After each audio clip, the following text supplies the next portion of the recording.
mal bia kamal gwasame banrodan ngech ke riete tete te gwasame talk English kana talk kunwari riete nyam eraser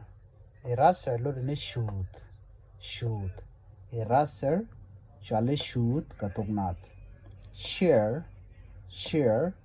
lo ne share com desk or office deski office shwale duel lat janlo damo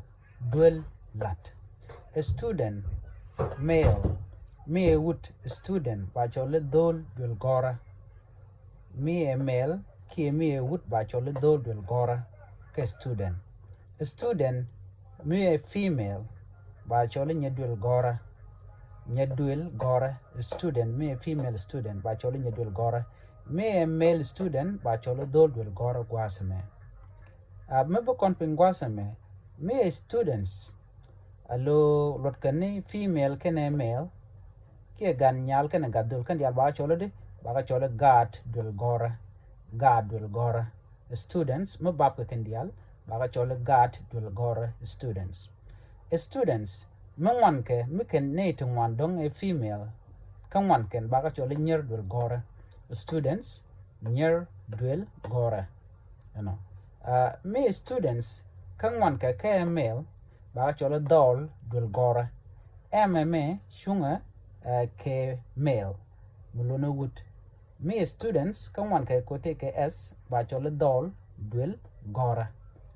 bien haji no me ben gwasame na me shale library do ne duel bong ni ke gwadan la bong la ka tokoten shale library notebook a book gora book dana gona kije shale note a book gora textbook lo ne book kwena la bong na the kwen ke shale gede book kwena exercise book shere ke notebook exercise book a book gora ba lo gora na kaja bi shugo nojin te ti bi ka nyoka nai te kokien ko bi ken ka ngach chit ka gadul gorka tin gorga janode ken tok English ken tok nuare de ken ngach